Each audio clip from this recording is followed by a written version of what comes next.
Good morning, Southeast Missouri, and wherever you may be listening.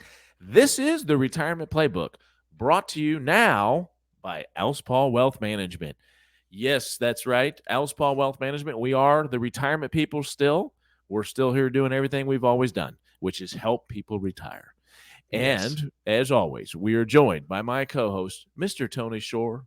Hello, Tony. Hello, Brock Alspaugh. I'm excited about the show today.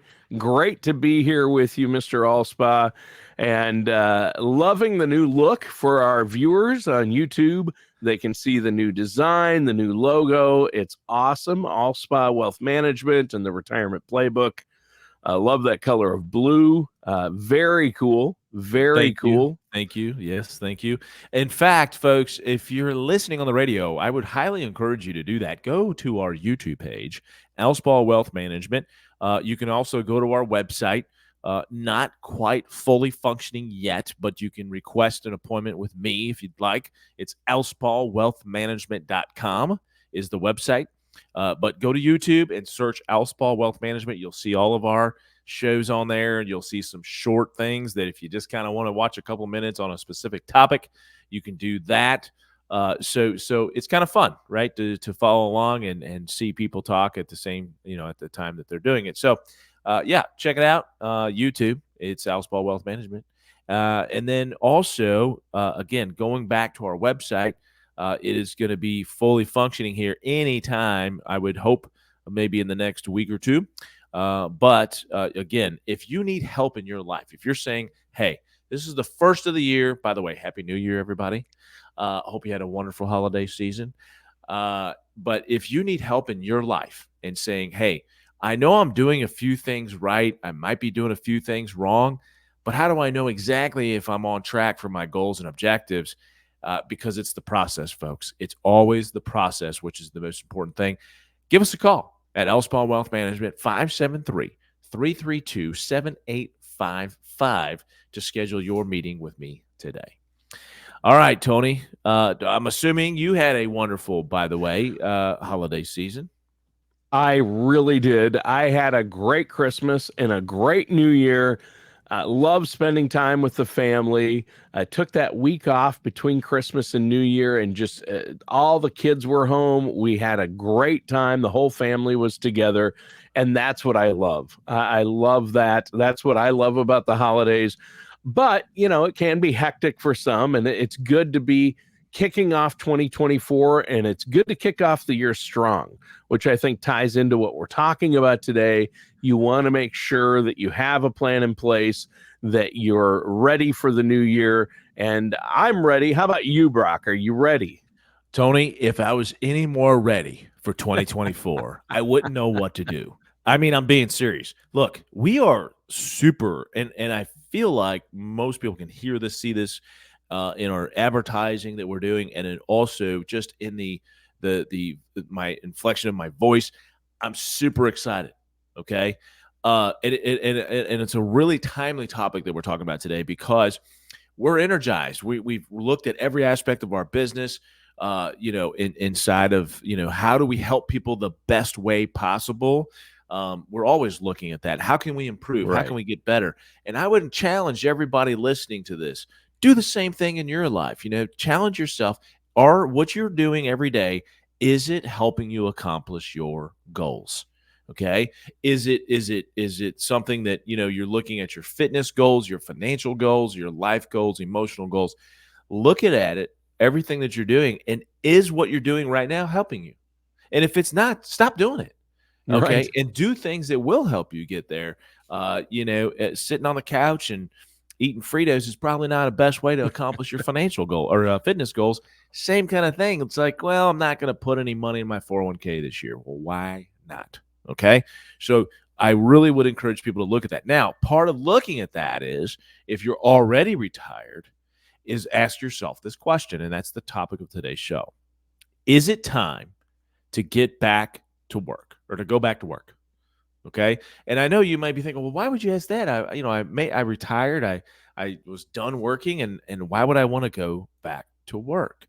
And let's just kind of talk about this real quick, Tony, as far as, maybe why you might consider going back to work, and it's not always about money. Okay, Mhm. now, for example, this I get this question. I've gotten this a lot in 2023, which is, hey, can you help me even though I've already retired?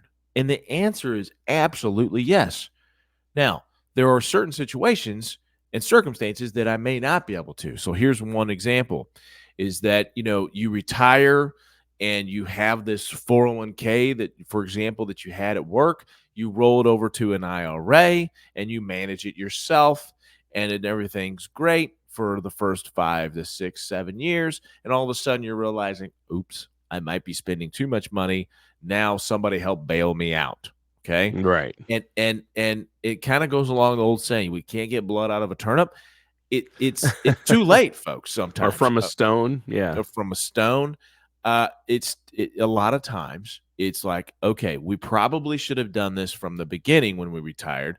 And ultimately, as you know, Tony, the earlier you start planning for this, the better. So even in your 40s, it's a great time to consider, okay, what exactly am I doing and why am I doing it? And what is the end result of me, saving this money?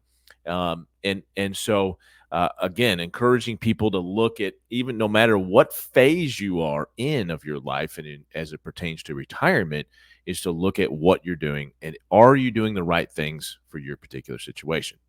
Now, as it goes Right. back to the discussion of working, okay, why would be some of the reasons that you would be consider working? Well, number one is, and I don't find this to be a problem for most people, Tony, in the first couple of years of retirement. But after the first couple of years, where the excitement kind of wears off a little bit of, okay, I'm going to travel, I'm going to do some things that I really wish I could have done in the last few years of me working. So they go out and do it. And so the first couple of years, no problem. But after that, what sometimes sets in is boredom, right? Yeah. And so you don't have a routine, you don't have some of the activities on a regular basis that you thought you might have, and so going back to work and working a few hours, even if it's just a few hours a week, can help solve some of these emotional issues.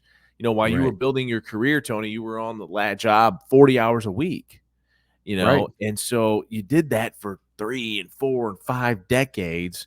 So it just kind of, again, the excitement of retirement and having this free time sometimes wears off a little bit for some people, not everybody, but for some people. And so and by the way, for a lot of people, their job that they performed on a daily basis, or at least Monday through Friday, let's just say, for example, was their social time. I mean, that was their Mhm. biggest opportunity to socialize. And of course, you want to be able to pay your bills and all this, and hopefully you've adjusted to that as far as your financial life. But one of the reasons to go back to work again is what we're addressing here, is to satisfy that time that you have in doing something that you love. And that's what I tell people. Look, there's nothing wrong with working in retirement. Do it because you want to, not because you have to financially. Right. Number one. Number Yeah. two, do something you love to do. Like if you like to golf, go work at the golf course. If your main objective is to get a job to be able to socialize with other people, I mean, that might go back to the whole Walmart greeter thing, or, Right. or working in a retail position where you do have that contact with people. And Tony, I'm sure you've experienced this with some relatives that have retired as well. Yep. When it comes to people that are social people, but they don't have the social connections anymore. Right. Well, I have friends, Brock, that have retired. Some of our neighbors, a couple that we're close with, they retired. But then, they think, okay, I'm going to retire. I'm going to retire in my 60s, and then I'm going to golf every day. I'm going to read books. I'm going to watch all the TV I want. I'm going to read all those books. And then after a few months, Yeah.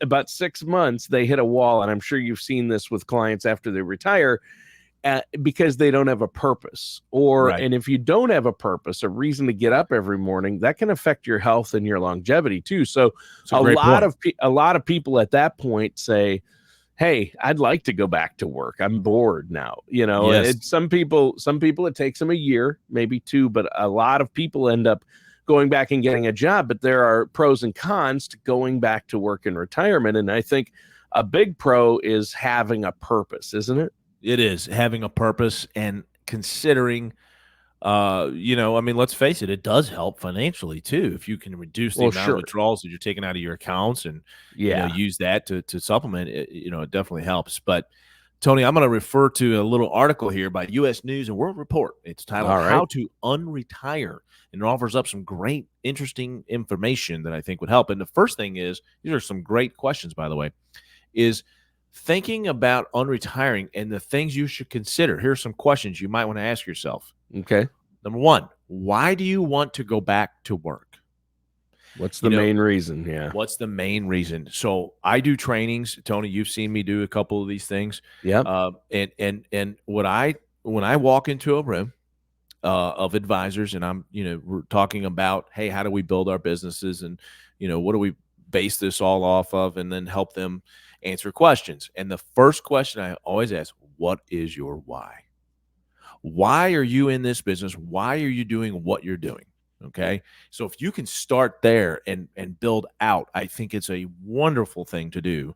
And so why do you want to go back to work?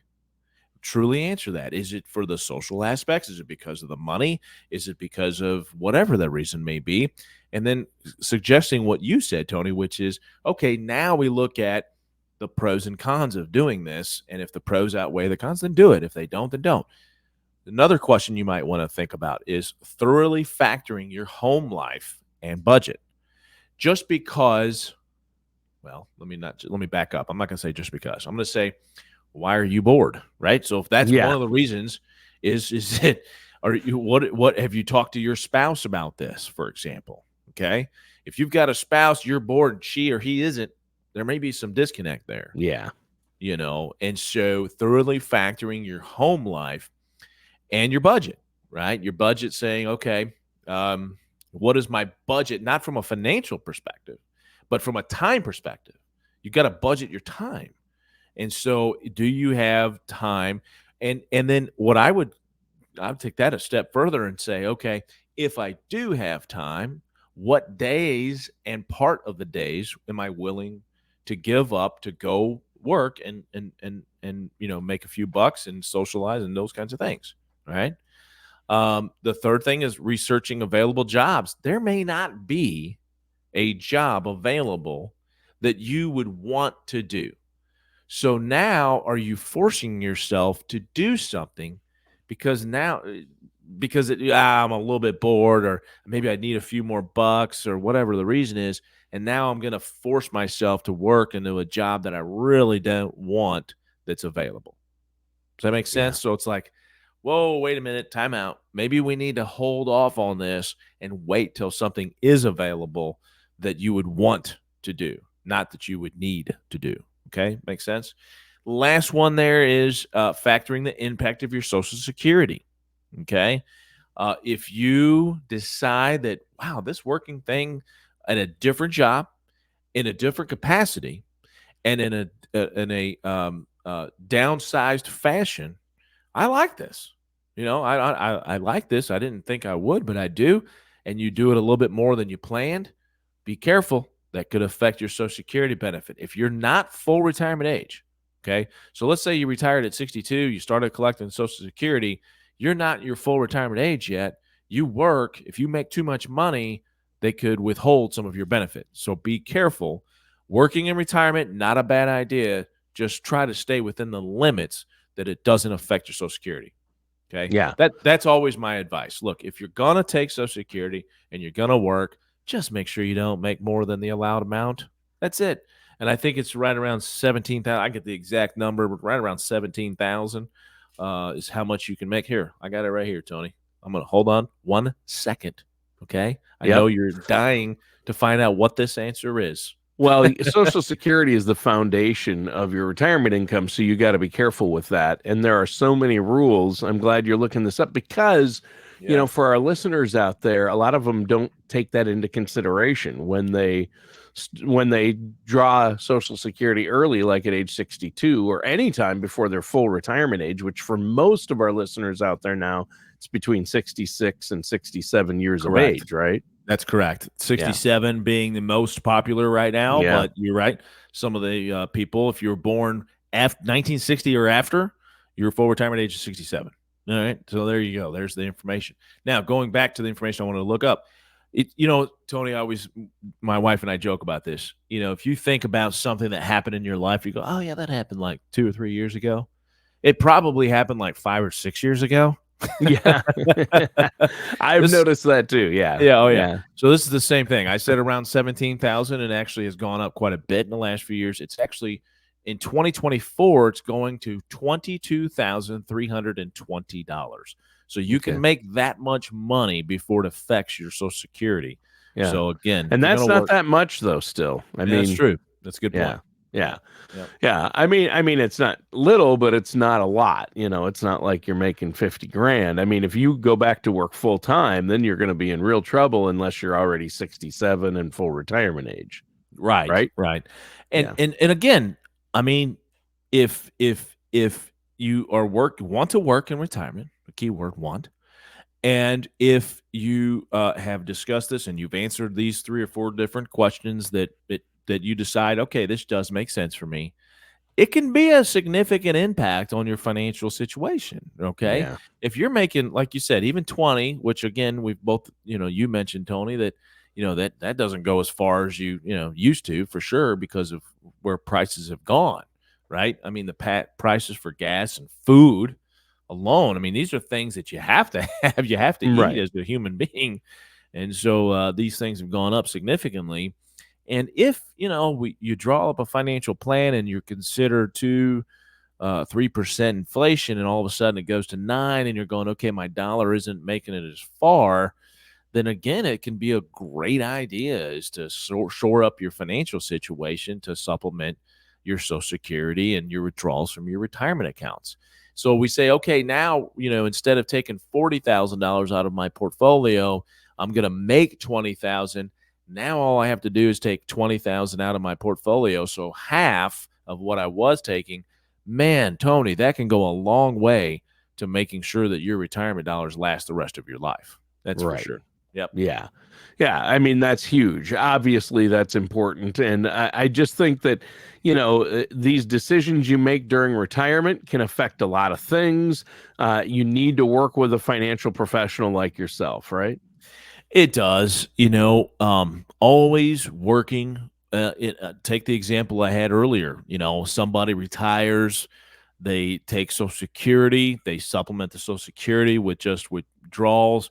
Um, Probably, not a solid, income plan, Right. just kind of willy nilly, I'm going to take withdrawals as I need money kind of thing. You do see this, Tony, and all of a sudden it's like, okay, well, wait a minute, I maybe I do need some help. Well, you know what? You've exhausted a lot of your resources. So there's nothing really we can do. So it's just so important, Tony, to work with a professional that has done this. I kind of make the analogy of, you go out and you play golf, right? And you go, Right. I'm a pretty good golfer, and I don't think there's really that much a difference between me and a professional golfer. I'm a, even if I'm a scratch golfer, man, oh, those guys aren't that much better. Yeah, they are. They're really, really good, and they would beat the Right. socks off of you 10 out of 10 times. Why? Right. Because they're a professional. Right. Same thing in our field. If you're a professional at what you do, that means you have the expertise and you have the knowledge and you have the experience. Speaking of experience, working with someone that's done this for 20 plus years, okay, and which is us or me. And so, working with somebody that has the experience, has the knowledge, and has the want to help you is very, very valuable when it comes to your longevity of your financial life, to make sure that you don't run out of money, to make sure that you make the right decision on Social Security, your pensions, your insurance policy, everything. It all works together. And so working with a professional is obviously the best way to go, Tony. Yeah. Yeah, I think that's huge, Brock. And, these types of things are so important. Understanding what the consequences of this decision, whether or not to work in retirement, and a lot of things can affect it. Inflation, there's a lot of reasons for unretiring. You're talking about. Um, I think there's a lot of examples out there about why people go back to work. Sometimes Mhm. it's the money that does help deal with rising inflation and other costs, doesn't it? It does. It does. And, if, I don't know what kind of commute you might have or had when you were working, but maybe making a call to your former boss or your former employer might be something to think about, Sure. and just do it on a part-time basis. Or maybe it's a 1099, a non, contracted, or excuse me, a contracted employee. And so, but you've got to consider, okay, do I have to get up early? Well, maybe you don't like getting up early. Well, then don't do Right. it. Okay. Right. What about this long commute? Maybe you want to get something a little bit closer. What about the office hours? Right. So maybe the office hours were something that you just put up with when you were working because you wanted and needed the paycheck. But now that's a different story for you. So if you're gonna call your former employer, and which is not a bad idea, by the way, I'm just saying, consider some of these factors before you even make that phone call. And That's I a good think that, point. yeah, yeah, and it may sound like, okay, well, I don't know if I really want to do that, Right. and Right. do those things. So, Sure. you know, Sometimes people want to find a job closer to their hobby. Like, I know a couple retired people are ushers at concerts. They work yeah, security or ushering at big concert venues, right? yes, Theaters, and that way they get to see the concerts or the shows or the plays or what have you. And that's a good part-time job, and it that's is. fun for a lot of people. And I happen to know a couple of retirees or near retirees that are doing that, and then they're going to leave their main full time job and just do that in retirement. And that's something you can go back to as well, or go to in retirement as a part time job. But That's a there are, great point, Tony. That's yeah, a great point, because what you're doing there is you're setting yourself up for the future, right? yes, And so that's another way to do it. We're talking about retiring and then unretiring, but that's a great point. Setting yourself up for the future to say, okay, if I do this now on a part-time basis, and then I just decide to retire from my full-time job, I've already got it locked in. That's a yeah, great idea, actually. I didn't think of something like that. yeah, Um, the other thing that you do have to think about is, and it kind of goes along the lines of that, which is it it is a different deal mentally. Okay. What I mean by that is that it takes a lot of mental energy when you're working a lot of times, depending on your job. it Okay. does. You retire and your brain is not working like it used to. Okay. And then when you go back to work, when you unretire, that might be a deal breaker, right? Yeah, Because true. you realize, oh gosh, I come home and I'm exhausted, and I don't know why I did this for years and it didn't exhaust me. It's a different deal. Yeah, When you true. get older, things change. Yeah, You they can't do. do things the way you used to do them. Right, right. And if your brain and your body has said, okay, now I'm used to not having to exert this mental energy, now you have to, it's a different deal. So again, something to consider. And when you're talking about going back to work, Tony. Yeah. Yep. Yep. Yep. Of course, you and I, neither one of us, we're never going to retire. We're going to keep doing That's this right. show. We're not going to retire as long as my voice holds out. And even I today with a cold, I'm doing the show because I yes, love and it. I appreciate your efforts, by the way, because I know Oh, you're not feeling the best. I'm being no serious. worries. No Yeah. worries. Well, Brock, a great show today, but we're out of time. Ah. Let our listeners know before we go how they can get a hold of you and set up a consultation. Yeah, give us a call here at Alspaugh Wealth Management, folks, 573-332-7855. Or you can look us up on the web at Alspaugh Wealth Management, all spelled out.com. Or again, just go to the YouTube page. Do us a favor, hit that subscribe button, and you'll be alerted when we have new shows come out and new information. Folks, we'll talk to you next week. All right. And that does it for today's episode of the Retirement Playbook.